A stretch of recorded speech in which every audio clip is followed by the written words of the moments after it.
검은 천이 덮인 영정 앞에서 향냄새가 피어올랐다. 사진 속 김정수는 평소보다 젊고 단정했다. 단아한 미소를 짓고 있었지만 그 미소가 오늘 이 자리의 공기를 더 차갑게 만들었다. 장남 박성진이 상주 완장을 메고 있었다. 그의 손엔 어머니 명의의 등기부등본이 구겨진 채 들려 있었다. 주변에선 아직 울음도 마르지 않은 조문객들이 하나둘 자리를 떴다. 그 틈에 남은 건 피보다 진한 욕망의 냄새였다. 박성진이 떨리는 목소리로 말했다. 이제 엄마도 안 계시고 정리할 건 정리해야지. 건물은 내가 관리하는 게 맞잖아? 장남이니까. 차녀 박선미가 자리에서 벌떡 일어났다. 눈물 자국이 아직 남은 얼굴로 그를 노려봤다. 오빠, 그게 무슨 소리야? 엄마 살아 계실 때도 그 건물 월세로 빚 갚는다고 하더니 지금 와서 또 내가 가져가겠다고? 막내 박은주가 조용히 고개를 숙이고 있었다. 하지만 그녀의 눈은 분노와 불안이 뒤섞인 채 흔들렸다. 둘 다 그만해, 아직 장례도 안 끝났잖아. 그러나 박성진은 막내의 말을 끊으며 냉소를 지었다. 너야말로 꿀 빠는 소리 하지 마. 엄마가 살아있을 때 맨날 병원비 내기 싫다고 울던 게 누군데. 순식간에 장례식장은 아수라장이 됐다. 오빠와 언니가 서로를 밀치며 싸우고 막내는 그만 좀 해 하며 울부짖었다. 사진 속 어머니의 미소가 그 싸움을 조용히 비추고 있었다.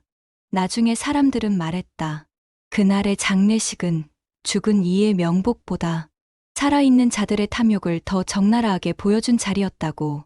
박성진은 결국 변호사를 불렀다. 한 변호사, 유언장 있죠? 지금 바로 꺼내주세요. 한도연 변호사는 고개를 숙이며 조용히 가방을 열었다. 아직 때가 아닙니다. 박성진 씨, 고인의 뜻이 있습니다. 뜻은 무슨 뜻이에요? 이미 돌아가셨잖아요. 박성진의 고함에 공기가 멎었다. 그때 한쪽 벽에서 작은 TV 화면이 켜졌다. 검은 화면 속에서 누군가의 음성이 흘러나왔다. 너희가 이걸 보고 있다면 나는 이미 세상을 떠난 거겠지. 영상 속 인물은 바로 어머니 김정순이었다. 그 목소리는 고요했지만 칼보다 날카로웠다. 사람의 마음은 죽기 전에 다 드러나는 법이다. 누가 진심으로 날 보살폈는지, 누가 재산만 셈했는지. 난 다 알고 있다. 자식들은 얼어붙은 듯 아무 말도 하지 못했다. 막내 은주는 입을 막고 울기 시작했다. 하지만 장남 성진은 여전히 분노에 가득 차 있었다. 저건 생전에 찍어둔 영상이야. 그게 뭐 어쨌다고? 화면은 꺼졌고 향냄새만 남았다. 그날 이후 세 남매의 관계는 돌이킬 수 없는 길로 들어섰다. 그리고 그 길 끝엔 상상조차 못한 진실이 기다리고 있었다. 밤새 장례식장엔 비가 내렸다. 검은 비닐에 덮인 화환들이 바람에 흔들리며 삐걱거렸고 그 사이에서 형제자매는 서로의 얼굴을 피했다. 눈앞의 제단은 아직 따뜻한 향기를 품고 있었지만 그들 마음은 이미 냉정한 계산으로 얼어붙어 있었다. 장남 박성진은 새벽부터 휴대폰으로 통화를 했다. 그 건물명에 변경하려면 사망진단서만 있으면 된다고? 그래, 알았어. 이번 주 안에 처리해줘. 그는 조심스레 제단을 흘깃 바라보며 담배를 꺼냈다. 엄마, 미안하지만 난 이제 선택해야 해. 차녀 박선미는 장례식 뒤편에서 남편과 속삭였다. 그 사람 오빠 한 번만 더 날 무시하면 나도 가만 안 있을 거야. 엄마, 통장 비밀번호 알아냈어. 이번엔 나도 내 목 챙길 거야. 남편은 아무 말 없이 그녀의 손을 쥐었다. 그 손에는 이미 오래된 욕망이 묻어 있었다. 막내 박은주는 아직 어머니의 마지막 영상을 떠올리고 있었다. 사람의 마음은 죽기 전에 다 드러나는 법이다. 그 한 문장이 가슴을 파고들었다. 그녀는 어머니가 병원에 계실 때 마지막으로 나눈 대화를 기억했다. 그날 병실엔 하얀 커튼이 바람에 흔들리고 있었다. 어머니 김정순이 창밖을 보며 말했다. 은주야, 넌 마음이 고운 아이다. 하지만 오빠랑 언니가 싸우면 꼭 너도 함께 변하더라. 은주는 눈물을 닦으며 고개를 숙였다. 엄마, 나도 이젠 지쳤어. 나만 착하면 뭐가 달라져? 어머니는 고개를 천천히 돌렸다. 그래도 사람은 남 탓하기 전에 자기 마음부터 봐야 해. 그게 내가 남긴 유산이다. 그 말을 듣고 돌아서던 그날, 은주는 병실 밖 복도에서 오빠와 언니의 대화를 들었다. 엄마 이제 오래 못 버틴다더라. 차라리 지금 정리하는 게 낫지 않겠냐? 그래. 유 원장만 손에 넣으면 우리끼리 나눌 수 있잖아. 그녀의 손끝이 차가워졌다. 그때부터였다. 어머니가 자식들에게서 조금씩 멀어진 건.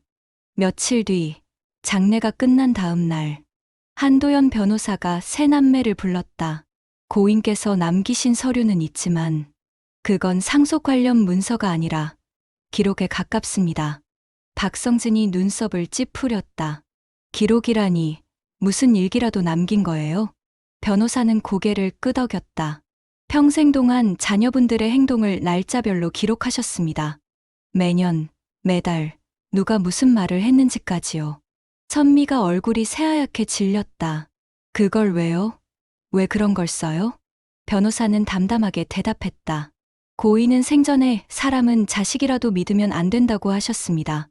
그 말이 떨어지자 세 남매 모두 고개를 떨궜다. 하지만 곧 성진의 눈에 섬광처럼 욕망이 다시 피어올랐다. 좋아요. 일기든 뭐든 공개하죠. 그 안에 유언 힌트가 있을지도 모르니까. 은주는 조용히 입술을 깨물었다. 그녀의 속에서 두려움과 죄책감이 얽히며 끓어올랐다. 엄마 정말 그날부터 다 알고 계셨구나. 장례식은 끝났지만 진짜 이야기는 이제 시작이었다. 누구도 모르는 곳에서 김정수는 여전히 살아 있었다. 그리고 그녀는 남편 박영호와 함께 모든 걸 지켜보고 있었다. 자식들이 어떤 선택을 하는지, 인간이 욕심 앞에서 얼마나 추해지는지를. 비가 그치고 유품 정리가 시작됐다. 어머니의 낡은 화장대 서랍에는 오래된 수첩 5권이 가지런히 놓여 있었다. 표지에는 누렇게 바랜 볼펜 글씨로 이렇게 적혀 있었다. 나의 자식들, 그리고 나의 판단. 한도연 변호사가 그 중 첫 번째 수첩을 꺼내 조심스레 펼쳤다. 1988년 5월 3일. 성진이 아버지가 다친 날 울지 않았다. 오히려 통장을 먼저 확인했다. 장남 박성진의 얼굴이 굳었다. 그건 어릴 때 얘기잖아요. 그걸 지금 들춰서 뭐 하자는 거예요? 변호사는 조용히 다음 페이지를 넘겼다. 1999년 11월 21일. 선미가 결혼 앞두고 나에게 말했다. 엄마, 혼수비 조금만 보태줘요. 나중에 남편이 알면 잔소리하니까요. 하지만 그 돈은 혼수가 아니라 시댁 빚 갚는 데 썼다. 선미가 자리에서 벌떡 일어나 소리쳤다. 그건 상황이 있었어요. 엄마도 다 이해하신다고 했잖아요. 변호사는 아무 말 없이 세 번째 노트를 펼쳤다. 2016년 8월 14일. 은주가 울면서 말했다. 언니랑 오빠는 나 몰라라 해요. 엄마, 전 그냥 도망가고 싶어요. 그래서 그날 난 은주 손을 잡고 말했다. 사람은 도망쳐선 안 된다. 끝까지 봐야 한다. 그때부터 나는 이 애들이 얼마나 변하는지를 기록하기로 했다. 조용했다. 시간이 멈춘 듯한 순간 장남 성진이 이를 악물었다. 결국 우리 다 감시한 거네. 부모가 자식을 믿질 못하면 세상이 어떻게 돌아가? 변호사는 고개를 들지 않았다. 고인께서는 이런 말도 남기셨습니다. 사람은 믿기 전에 먼저 보여야 한다. 사랑은 말로 하는 게 아니라 행동으로 남는다. 그 말이 떨어지자 막내 은주의 눈가가 붉어졌다. 엄마, 그걸 다 쓰셨구나. 한참을 침묵하던 선미가 갑자기 입술을 깨물며 말했다. 그럼요. 다 좋죠. 일기든 뭐든 다 보여줘요. 근데 왜 변호사님은 이걸 지금 꺼내요? 유 원장은요? 유사는요? 그녀의 목소리는 점점 높아졌다. 혹시 그 일기에 상속인 이름이라도 써 있는 거 아니에요? 변호사가 잠시 망설였다가 말했다. 유 원장 있습니다. 다만 그걸 열람하기 전에 한 가지 더 보여드려야 합니다. 그는 마지막 수첩을 꺼냈다. 맨 뒤장에는 깨끗한 종이 한 장이 테이프로 붙어 있었다. 그 위엔 붉은 잉크로 짧은 문장이 쓰여 있었다. 이 일기를 끝까지 읽은 자만이 진짜 내 자식이다. 세 남매의 시선이 동시에 변호사를 향했다. 누구도 그 문장의 뜻을 이해하지 못했다. 그러나 그 순간 변호사의 전화기가 울렸다. 그는 화면을 보고 잠시 멈칫했다. 표정이 미묘하게 바뀌었다. 죄송합니다만 잠시 밖으로 나갔다 와야 할 것 같습니다. 그가 자리를 비운 사이 장남 성진은 빠르게 손을 뻗었다. 이런 건 차라리 우리가 직접 봐야지. 그는 일기장 한 권을 들고 나갔다. 선미와 은주는 서로를 노려보다가 저 인간 분명 유언장 숨겨놨을 거야. 그래, 우리도 가보자. 그들이 나간 자리엔 남은 향 냄새와 테이블 위에 덩그러니 놓인 수첩 한 권이 있었다. 그 표지엔 이렇게 적혀 있었다. 박영호 살아있음. 아버지 살아 계셨다고? 그날 밤 차가운 바람이 창문을 두드렸다. 막내 박은주는 혼자 남은 거실에서 수첩을 꼭 쥐고 있었다. 표지의 글씨 박영호 살아있음 이 문장 하나가 그녀의 심장을 움켜쥐었다. 은주는 떨리는 손으로 수첩을 펼쳤다. 첫 장엔 아버지의 필체가 분명했다. 굵고 단단한 글씨로 이렇게 적혀 있었다. 이 일기를 발견한 자식에게 난 아직 세상을 떠난 게 아니다. 죽은 사람으로 살며 살아있는 자들의 마음을 본다. 은주는 숨을 삼켰다. 아버지 정말 살아 계셨던 거예요? 그녀의 목소리는 공기 중으로 흩어졌다. 그때 문이 열리며 누군가 들어왔다. 장남 박성진이었다. 그의 얼굴엔 피곤과 분노가 동시에 서려 있었다. 뭐야? 너 여기서 뭐해? 은주는 놀라서 수첩을 가슴에 숨겼다. 그냥 엄마 물건 좀 보고 있었어. 성진은 의심스러운 눈빛으로 그녀를 노려보았다. 그런 건 변호사가 와 있을 때 봐야지. 괜히 건드렸다가 상속 문제 꼬이면 어쩌려고? 은주는 대꾸하지 않았다. 대신 조용히 물었다. 오빠, 혹시 아버지 살아 계시단 얘기 들은 적 있어? 성진은 잠시 멈칫했다가 비웃듯 말했다. 그만 좀 해라. 그 사람 벌써 5년 전에 갔잖아. 그는 피식 웃으며 방을 나갔다. 하지만 그의 발걸음은 거실 문을 나서는 순간부터 떨리고 있었다. 그도 알고 있었다. 아버지의 장례식은 관이 닫히지 않은 채로 치러졌다는 걸. 그날 시신을 직접 본 사람은 아무도 없었다는 걸. 며칠 후 한도연 변호사가 다시 새 남매를 불렀다. 이번엔 병원 근처 작은 회의실이었다. 그는 조심스레 봉투 하나를 꺼냈다. 고인께서 사망 당시 제출된 서류 중 사망진단서의 서명란에 의사 이름이 없습니다. 장남이 얼굴을 찡그렸다. 그게 무슨 뜻이에요? 의학적으로는 사망 확인 불가로 분류됩니다. 순간 방 안의 공기가 멎었다. 선미가 벌떡 일어났다. 그럼 뭐예요? 엄마도 아버지도 다 살아있다는 거예요? 변호사는 고개를 숙였다. 그 부분은 저도 아직 확인 중입니다. 다만 이 녹음 파일을 직접 들으셔야 할 것 같습니다. 그는 노트북을 켰다. 스피커에서 중후한 남성의 목소리가 흘러나왔다. 성진아, 선미야, 은주야. 나는 너희의 아버지다. 그 목소리는 분명히 죽은 줄 알았던 박영호의 것이었다. 나는 지금 이 세상 어딘가에서 너희가 어떤 삶을 살고 있는지 지켜보고 있다. 너희 어머니와 함께 모든 걸 기록하고 있지. 목소리가 점점 낮아졌다. 너희가 진짜 자식인지 아니면 재산의 그림자인지 곧 알게 될 거다. 은주는 손으로 입을 막았다. 선미는 몸을 부르르 떨며 중얼거렸다. 이게 다 연극이었단 말이야?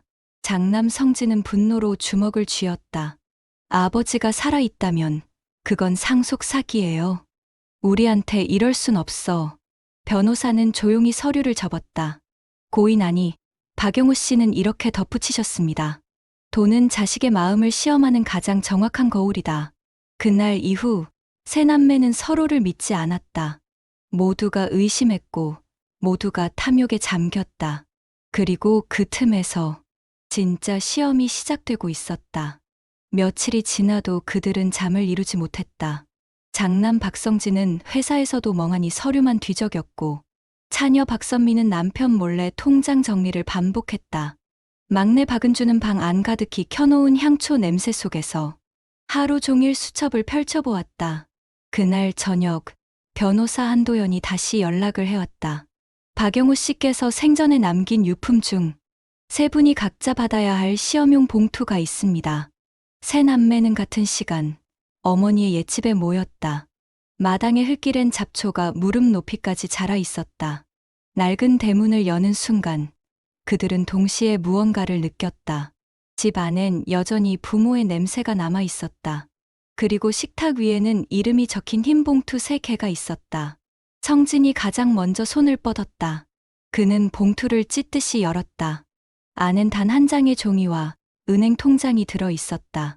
종이에 이렇게 적혀 있었다.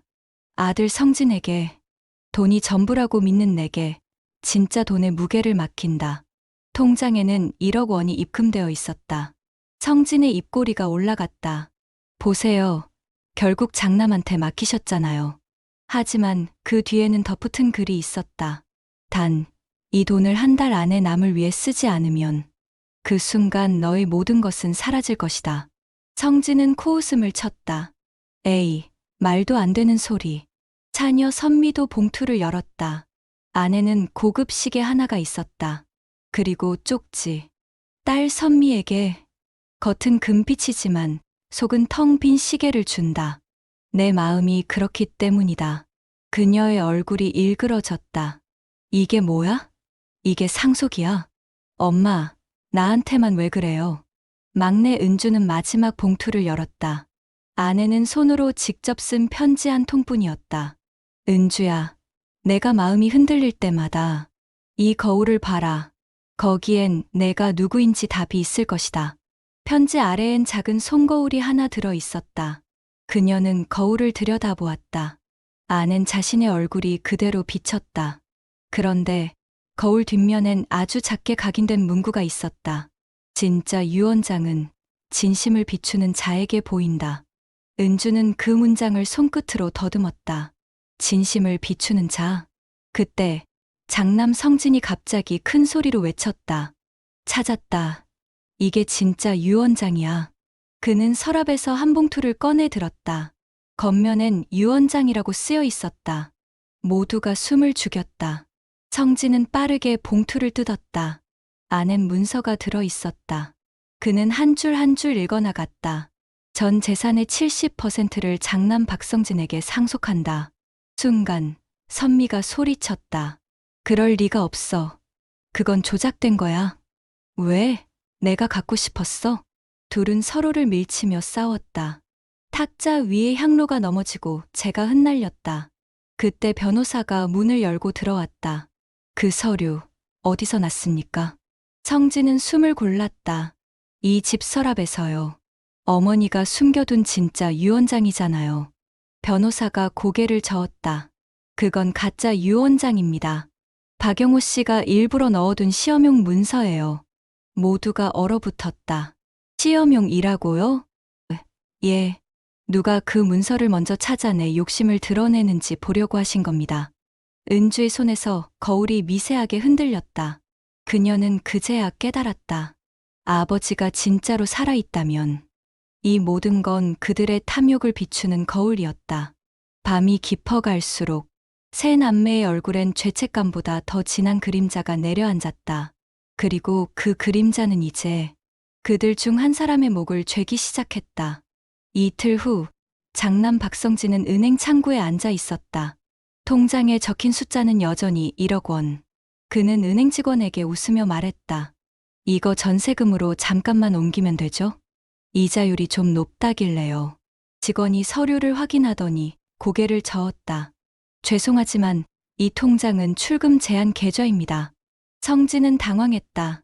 예금주가 접속 제한을 걸었다고요? 네. 해제는 명의자 본인 방문이 필요하다고 되어 있습니다. 그 순간 그는 한 가지 사실을 깨달았다. 명의자란 어머니였다. 죽은 사람의 이름으로 봉인된 통장. 그제야 그는 입술을 깨물며 중얼거렸다. 그래, 이것도 함정이었구나. 하지만 욕심은 쉽게 꺼지지 않았다. 성진은 서류를 조작해 대출을 시도했고 그 과정에서 회사 자금을 빼돌렸다. 그의 머릿속엔 단 하나뿐이었다. 한 달 안에 이 돈을 남을 위해 쓰지 않으면 모든 걸 잃는다. 그 문장이 마치 저주처럼 박혀 있었다. 며칠 뒤 경찰이 회사에 들이닥쳤다. 횡령 혐의. 사무실 직원들의 시선이 한꺼번에 그를 향했다. 박 부장님, 이게 다 사실입니까? 성진은 변명하지 못했다. 서류 속 모든 거래가 그의 이름으로 되어 있었다. 그날 저녁 그는 공원 벤치에 앉아 담배를 태웠다. 손끝이 떨렸다. 아버지 어머니, 왜 나한테 이러십니까? 내가 뭘 그렇게 잘못했습니까? 그러나 머릿속 깊은 곳에서 어머니의 마지막 영상이 다시 재생되었다. 사람의 마음은 죽기 전에 다 드러나는 법이다. 그는 담배를 바닥에 던지며 울부짖었다. 그래서 이걸 원하신 거예요? 내가 이렇게 망하는 걸 보고 싶었냐고. 집으로 돌아온 그는 탁자 위에 놓인 통장을 다시 펼쳤다. 놀랍게도 잔액이 0원이 되어 있었다. 출금 내역엔 기부금, 이체 대한복지재단이라는 한 줄만 찍혀 있었다. 손이 덜덜 떨렸다. 그는 믿을 수 없다는 듯 웃었다. 기부? 내가 하지도 않은 일을? 그때 초인종이 울렸다. 문을 열자 변호사 한도연이 서 있었다. 그는 조용히 말했다. 박영우 씨께서 남기신 말씀 전하러 왔습니다. 성진은 분노로 얼굴이 일그러졌다. 이제 와서 무슨 말입니까? 사람의 욕심이란 손에 쥔 순간 사라지는 법이다. 남을 위해 쓰지 않은 돈은 내 것이 아니다. 그게 고인의 유언 중 한 구절입니다. 성진은 바닥에 주저앉았다. 그의 눈엔 눈물보다 허무가 먼저 흘렀다. 결국 난 아무것도 가진 게 없구나. 변호사는 잠시 그를 바라보다가 말했다. 고인은 이렇게도 말씀하셨습니다. 성진이는 아직 배울 수 있는 아이야. 그 말에 성진은 울음을 터뜨렸다. 그날 밤, 그는 홀로 술에 취해 길을 걸었다. 비가 내리고 있었다. 길가 전봇대에 붙은 작은 전단 하나가 눈에 들어왔다. 대한복지재단 기부자 명단 공지. 그 첫 번째 이름에 이렇게 적혀 있었다. 기부자 박성진. 그는 그대로 무릎을 꿇었다. 눈물이 빗물과 함께 흘러내렸다. 엄마, 아버지 이제 알 것 같아요. 이게 벌이 아니라 가르침이었군요. 하지만 그때 그의 휴대폰이 울렸다. 보낸 사람 한도연 변호사.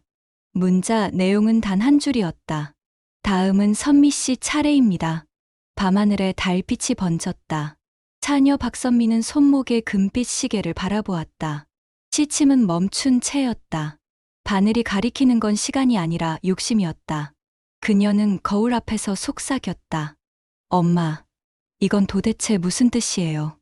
겉은 금빛인데 속이 텅 비었다니 나를 비꼬는 거예요? 그때 남편이 방문을 열었다. 당신 요즘 왜 그래? 밤마다 그 시계만 보네. 선미는 짜증스럽게 손을 내저었다. 몰라. 그냥 기분 나빠. 어머니가 남긴 유언이라는데 왜 나만 이런 걸 받아야 하냐고. 남편은 잠시 침묵하다 말했다. 그거 안에 뭐 있는 거 아니야? 귀금속이라도 들어있을 수도 있잖아. 그 말에 선미의 눈빛이 번쩍였다. 그래, 혹시 안에 뭐가 있을지도. 그녀는 작은 드라이버를 들고 시계 뒷면을 열었다. 찰칵 금속판이 벗겨지며 그 안에서 작고 낡은 SD카드가 떨어졌다. 뭐야, 이게? 남편이 놀란 눈으로 말했다. 영상 같은 건가? 선미는 떨리는 손으로 노트북에 카드를 꽂았다. 화면에 어머니 김정순의 얼굴이 나타났다. 생전보다 훨씬 건강하고 또렷한 목소리였다. 선미야, 내가 이걸 보고 있다면 내 욕심이 또 너를 데리고 온 거겠지. 이 시계는 내 마음의 모양이야. 빛나 보이지만 속은 비어 있지. 그리고 그 속에는 너희가 잃은 진실이 있다. 영상 속 어머니는 잠시 미소를 짓고 말했다. 이 시계를 만든 사람, 내 아버지야. 아직 살아있다. 그리고 그 사람은 너희가 어떤 선택을 하는지 지켜보고 있다. 선미의 손에서 시계가 떨어졌다. 바닥에 부딪히며 쨍그랑 소리가 울렸다. 남편이 당황해 뛰어왔다. 뭐야? 지금 뭐라고 하신 거야? 아버지가 살아있다고? 몰라. 그녀는 머리를 감싸쥐며 울부짖었다. 그러나 영상은 멈추지 않았다. 만약 내가 그 사실을 이용하려 한다면 내 이름은 내 유언에서 지워질 것이다. 하지만 용서를 구한다면 마지막 상속의 문이 열릴 것이다. 선미는 울음을 삼키며 노트북을 닫았다. 용서를 구하라니, 이게 다 시험이라는 거야? 그녀는 바로 오빠 성진에게 전화를 걸었다. 오빠, 엄마가 살아있을지도 몰라. 시계 안에 영상이 있었어. 그러나 반대편의 목소리는 냉담했다. 그만 좀 해라. 나도 그놈의 시험 때문에 회사 잃었다. 엄마가 살아있든 말든 난 이제 아무 상관없어. 전화가 끊겼다. 선미는 침대에 주저앉았다. 창밖엔 비가 다시 내리기 시작했다. 그녀는 자신도 모르게 손끝으로 시계를 만지며 중얼거렸다. 엄마 용서를 구하라면 어떻게 해야 돼요? 그때 현관 초인종이 울렸다. 문을 열자 변호사 한도연이 서 있었다. 그는 젖은 코트를 벗으며 말했다. 박선미 씨, 박영호 씨께서 남긴 영상 시계 안에서 발견하셨죠? 당신도 알고 있었어요? 그는 고개를 끄덕였다. 그 시계는 당신에게만 전달된 유언의 열쇠입니다. 박영호 씨가 직접 제작하셨죠. 그리고 그 안에는 숨겨진 녹음 파일도 있습니다. 선미는 눈을 크게 떴다. 변호사는 시계를 받아 USB 리더기에 꽂았다. 잠시 뒤 스피커에서 굵은 남성의 목소리가 흘러나왔다. 선미야, 내 딸아. 너는 언제부터 나를 돈으로만 기억했느냐? 내가 내게 남긴 건 돈이 아니라 선택의 기회다. 마지막으로 남은 유산의 열쇠는 내가 가장 미워한 사람에게 있다. 선미는 혼란스러운 눈빛으로 변호사를 바라봤다. 가장 미워한 사람? 그게 누구죠? 박선미 씨. 그녀는 떨리는 목소리로 대답했다. 막내 은주요. 새벽 공기가 유난히 차가웠다. 막내 박은주는 손에 거울을 쥔 채 부엌 식탁에 앉아 있었다. 거울 속에 자신은 지쳐 있었다. 피곤한 얼굴, 메마른 눈빛, 그리고 그 뒤로 보이는 어머니의 영정사진이 흐릿하게 겹쳐졌다. 은주는 조용히 중얼거렸다. 엄마, 진심을 비추는 자에게 유언장이 보인다고 했죠. 그게 무슨 뜻이에요? 그때 현관문이 거칠게 열렸다. 차녀 박선미가 들어섰다. 머리는 흐트러지고 얼굴엔 분노가 가득했다. 은주야, 시계 봤지? 그 안에 아버지 목소리 있었지? 은주는 놀라며 자리에서 일어났다. 언니 어떻게 그걸, 아버지가 살아 계신데 그걸 내가 알고 있었던 거야? 그래서 거울을 숨긴 거야? 은주는 고개를 저었다. 나도 방금 알았어. 그냥 엄마 말이 이해 안 돼서 계속 보고 있었을 뿐이야. 하지만 선미는 믿지 않았다. 그녀의 눈엔 피로와 집착이 뒤섞여 있었다. 거짓말하지 마. 그 거울 안에 진짜 유언장이 있다며. 오빠도 나도 다 망했는데 너만 아직 멀쩡하잖아. 은주는 한 걸음 물러섰다. 언니, 이건 그런 게 아니야. 엄마는 우리한테 진심을 보라고 한 거야. 유언장이 아니라 마음을 비추라는 뜻이야. 입 닥쳐. 선미가 식탁 위에 거울을 낚아챘다. 은주는 급히 손을 뻗었지만 이미 늦었다. 거울이 바닥으로 떨어지며 산산이 부서졌다. 유리 조각이 흩어지고 한가운데에 반짝이는 메모리 카드 하나가 드러났다. 둘 다 말없이 그 카드를 바라봤다. 은주가 조심스레 손을 뻗었다. 이게 진짜 유언장인가 봐. 선미의 눈이 흔들렸다. 그래, 그럼 같이 보자. 은주는 노트북을 가져와 카드를 꽂았다. 화면에 어머니 김정순의 영상이 재생됐다. 이번엔 표정이 전보다 훨씬 단호했다. 은주야, 내가 이 영상을 보고 있다면 넌 아직 인간의 마음을 잃지 않았구나. 그리고 선미야, 너도 이 옆에서 듣고 있겠지. 미워하는 마음으로는 진심이 비춰지지 않는다. 그래서 거울이 깨져야만 그 속에 진실이 드러날 수 있었다. 선미는 눈을 크게 떴다. 영상 속 어머니는 두 딸의 이름을 또렷이 불렀다. 이제 마지막 시험을 주마. 내 재산의 절반은 서로를 용서하는 자에게 주겠다. 단, 진심이 아닐 경우 모든 건 사라질 것이다. 영상이 끝났다. 은주는 울먹이며 말했다. 언니, 이제 그만하자. 엄마 뜻대로 우리 서로 용서하자. 이제 욕심 그만 내자. 하지만 선미는 고개를 저었다. 용서. 넌 편하게 살았으니까 그런 말이 나오는 거야. 나는 평생 시댁 눈치 보고 돈에 치이고 살았어. 엄마도 결국 나한텐 이런 시험만 주시네. 그녀는 노트북을 닫으며 떨리는 손으로 카드 리더기를 빼냈다. 이건 내가 가져갈 거야. 은주는 울먹이며 외쳤다. 언니, 그러면 안 돼. 선미가 문을 열고 나갔다. 문이 닫히는 순간 은주는 무릎을 꿇고 울기 시작했다. 엄마, 난 어떻게 해야 해요? 그녀의 눈물이 깨진 거울 조각 위로 떨어졌다. 그때 거울 조각 하나에 빛이 스쳤다. 그리고 조각 밑에서 다시 또 다른 메모가 드러났다. 내가 죽지 않았다. 은주는 숨을 삼켰다. 눈앞이 아득하게 흔들렸다. 아버지? 밤이 깊었다. 막내 박은주는 손에 쥔 메모를 몇 번이고 읽었다. 내가 죽지 않았다. 짧은 문장이었지만 그 안엔 숨결이 있었다. 종이 끝자락엔 미세한 잉크 자국이 번져 있었고 그건 오래전부터 준비된 글씨였다. 은주는 잠시 숨을 고르더니 전화를 걸었다. 한 변호사님 아버지가 살아 계신 것 같아요. 그 말을 어디서 들으셨죠? 거울 밑에서 메모를 찾았어요. 거기엔 아버지가 직접 쓰신 것 같아요. 전화 너머로 잠시 침묵이 흘렀다. 그리고 낮고 단단한 목소리가 돌아왔다. 그럼 때가 된 것 같군요. 무슨 말씀이에요? 박영호 씨, 지금 요양병원에 계십니다. 직접 만나시겠어요? 은주의 눈에서 눈물이 흘렀다. 정말 살아 계세요?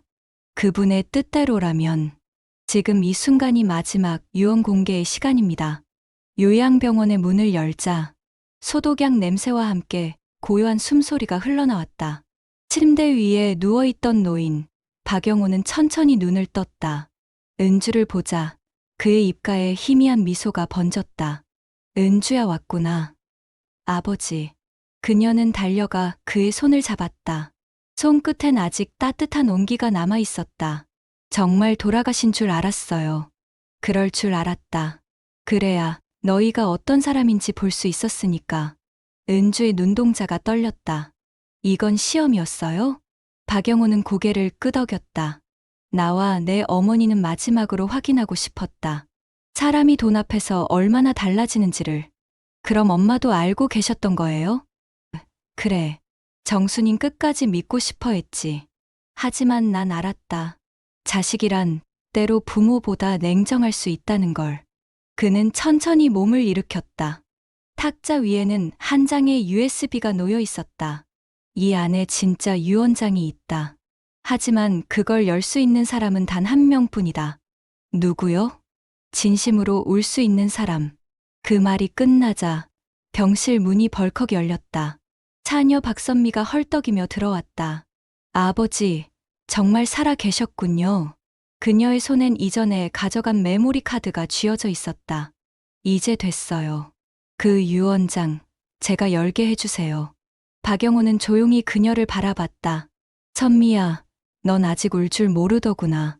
전 울었어요. 얼마나 울었는데요. 그건 후회의 눈물이 아니라 잃은 것에 대한 분노였다. 그때 복도에서 또 다른 발소리가 들렸다. 장남 성진이 휠체어에 앉아 들어왔다. 얼굴엔 피로와 슬픔이 섞여 있었다. 아버지, 전 이제야 알았습니다.